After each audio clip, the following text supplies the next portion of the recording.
in Arabic. So if there's a group of men and women, it's hum. Yeah. If there's a group of females, it's hunna. Uh-huh. If there's a group of majority females, it's hunna. It's like, you know, they. Yeah? And there's a group of only men. Only men, there is no, that's the thing. You could argue that there is no specific, like here, hum is men and women. And it's only men as well. Whereas you have two pronouns that can be... It's the same as Spanish. No, maybe, I don't know. I mean, I'm not a Spanish speaker. It's the same as Spanish. Yeah. So you can't really argue this. Let me say why, right? Why not? Because let me give you one verse in the Quran, yeah? It says in Surah Al-Ahzab, chapter 33 of the Quran, مِنَ الْمُؤْمِنِينَ رِجَالٍ. From, and the word here is mu'mineen, the believers. The believers are men. From the believers are men. Mankind. Yeah, now, mu'minina is in the hum form. Hum refers to both men and women. This is the proof of it, yeah? And here is extrapolating the mena of the group of men and women. Do you get it? The point is, you could argue that hum refers to either all men and or men and women, whereas hunna refers to only all women. So there are two pronouns. You don't have a word. But there are two pronouns in Arabic that refer to women and only one that refer to men. No, but that's because the word for men is all inclusive. There's no. It's the same way in Spanish. It's that the men. So what?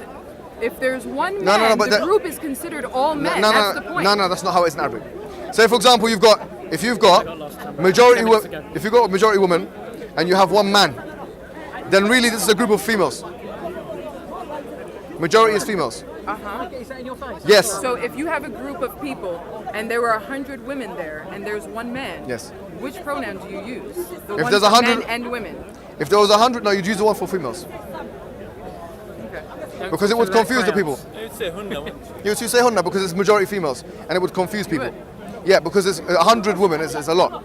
Anyways, going back to what we were talking about. We got sidetracked down to language. Yes.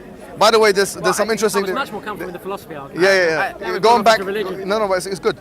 Do you know something else interestingly? Yeah. You can use something. I can or we can. No, in Arabic. Pronouns are very important, don't you think? Why do you think they're important? Because when you're speaking to me and you say you can do this and you can do that, it feels accusatory in a way, and it's something that we can all do. And I feel like you're speaking to the crowd, not just to me. But I'm talking to you. Yeah, but do you get what I'm saying? Sure. All right. So, in a nutshell, the reasons, I can't tell you all the reasons. For example, the hijab is mentioned in the Quran. Why the hijab is prescribed? I thought it wasn't. No, the hijab, that particular, it says فَلَا يُؤْذَيْنَ. So the reason why, one of the reasons behind it is so that women don't get exploited by men. But one of the why reasons behind it. Focus on the men exploiting? We are as well, because there's a whole injunction for men to lower their gaze. And so there's another injunction for women to protect themselves, in a sense.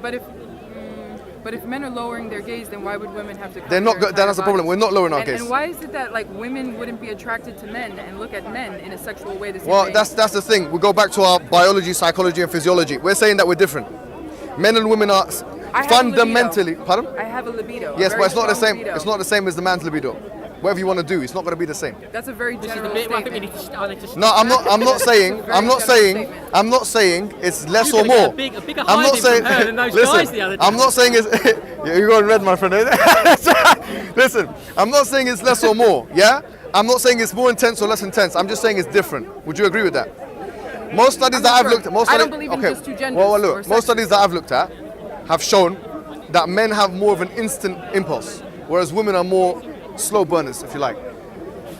So I think that has to do more with some socialization that's happening, especially today. No, I don't think so. I think generally speaking, women are more slow burners when it comes to sexual activity, whereas men are more instantly activated. I think we want to say that, and that's why we don't have a positive word to discuss women who like to have sex with multiple partners or lots of sex with one partner. We have that. We have those words. But you do not have any room to maneuver here. In English, I'm talking in your religion. Polygamy. It's in your creed. You can't change it. No. Yeah, polygamy. It's not for a man. Polygyny is for a man. No. Yes. Polygyny is for a man, right? Yes. Get the dictionary.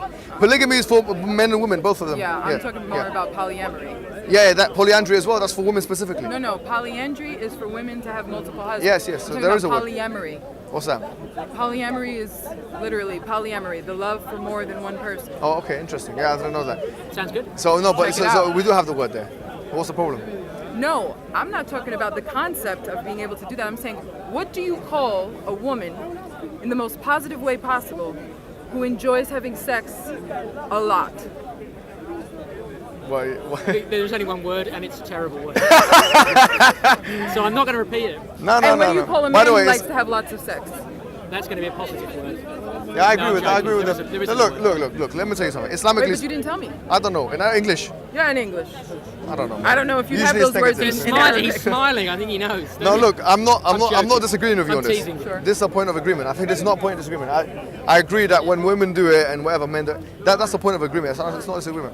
What I'm gonna say to you is that, generally speaking, things like polygamy, the hijab, all of those things are in a sentence explained by the fact that there are differences. He's going to say it's your genetics, basically. That's it.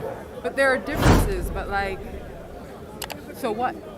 Okay. Why would that? That's exactly the argument of the feminists. Why would that relegate Sorry. a woman to have to cover her entire body Let me ask or you then. cover her Good. face? Good. Why? Let me ask you a question. Why are It's we? the same argument that people give for women who that's like, a very, what were you wearing? No. That's very good. Yeah. Now we're going somewhere.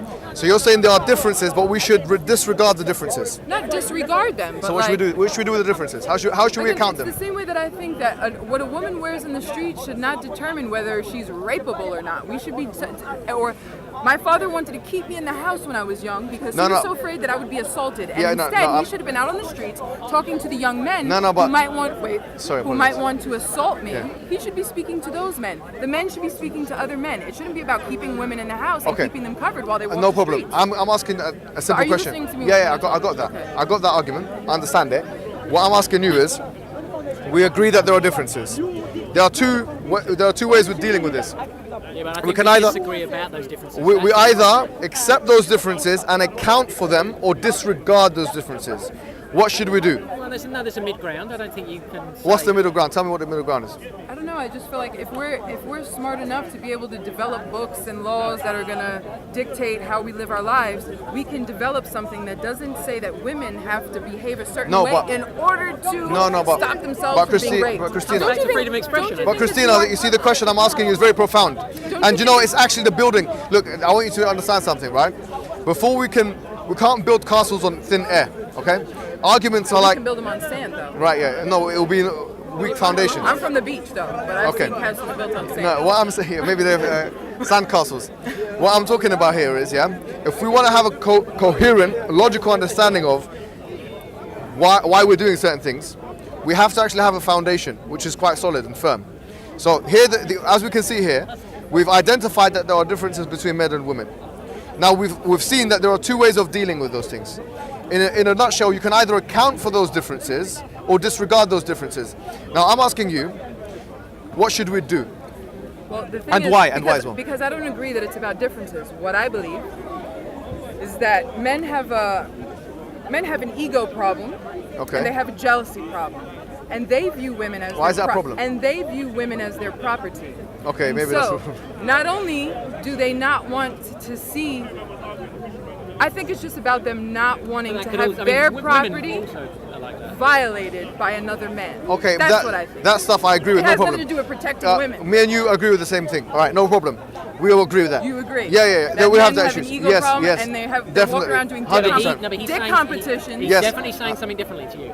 Yeah, He's talking about genetic differences as well, and you can't exclude that. What I'm saying is, what should we do with biological, psychological, and physiological differences? Should we take them into consideration, or should we disregard them? No, we should take them into consideration. Okay, but that doesn't perfect. mean that women would have to dress in a particular way. So why are you dictating that? Because men can't control them. So how do we dictate? I don't know if anyone should dictate. I'm an anarchist. Like, I don't even like that label either. Like, I don't want anybody dictating but you want total freedom of expression, anything to though. me. You want to wear what you want, don't you? Do you want a man to dictate what you wear? The thing is, I have to change the way that I dress because I don't want that kind of attention, and I don't want to live in a world where I have to wear a hijab or a burqa or sweatpants. No problem. I'm not telling you to do that, by the way. To avoid harassment by men. No problem. But you live in a world. Let me put it in a very straightforward parable for you, right? We live in a world.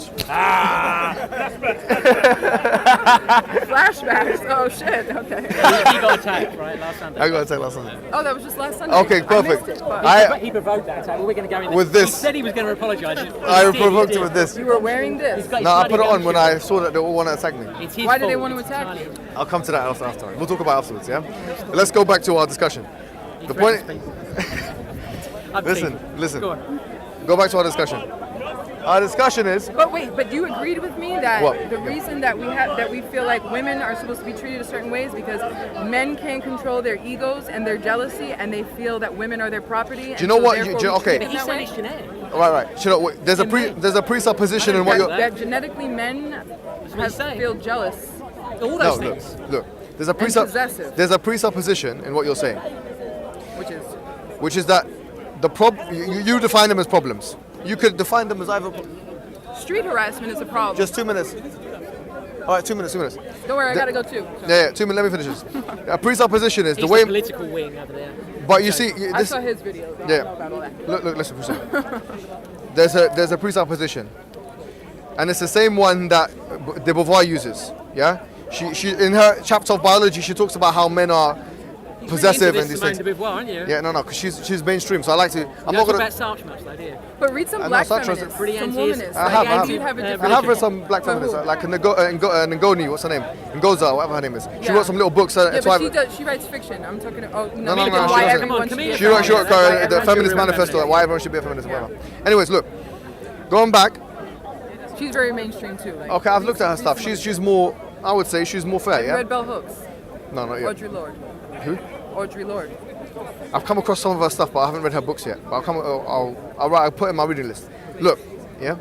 What I was gonna say is that look.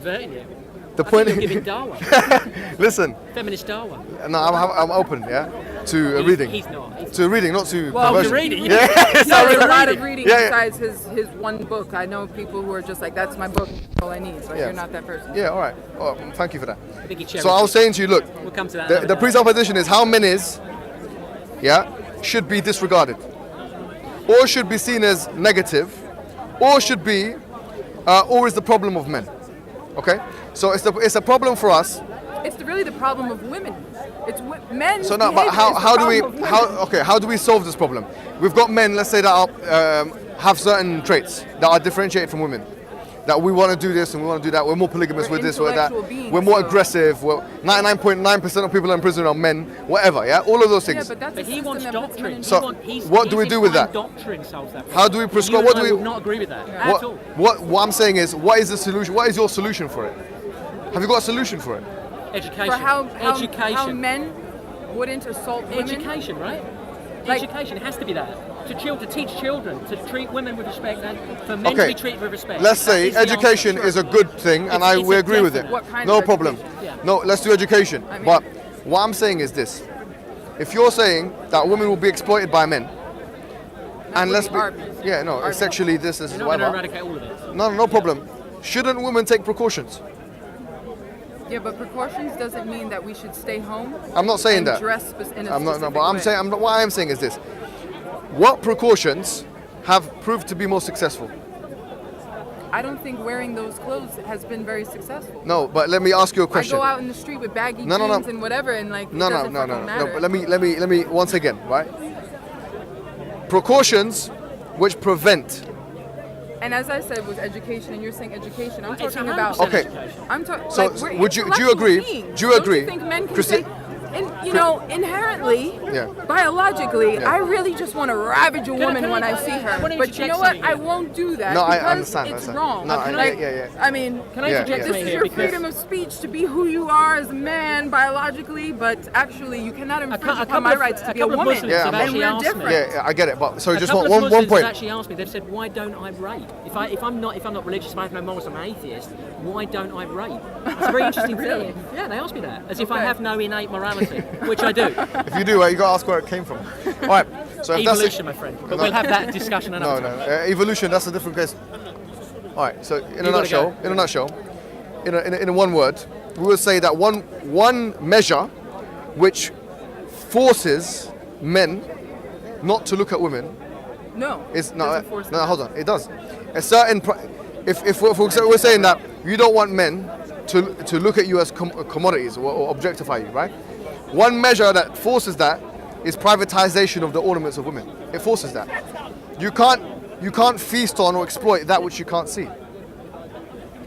I saw women wearing. You see what I'm saying? Wearing jalabas that really I agree. showed that's their wrong. That's beautiful Yeah, a lot of curves. Muslims don't like that. Anyways, I don't know. Okay, sorry. Mohammed, pleasure. Oh, Adam. Mohammed, You're right. Assalamu alaikum. My name is Vegard and I'm a Norwegian Muslim convert. I'm working with the Dawah organization IslamNet to establish the Deen of Allah here in Norway.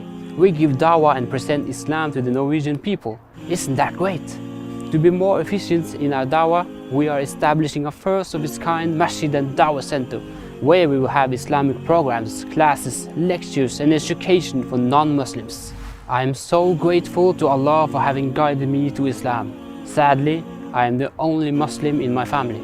It hurts me that my parents haven't accepted Islam yet, and I ask Allah to guide them.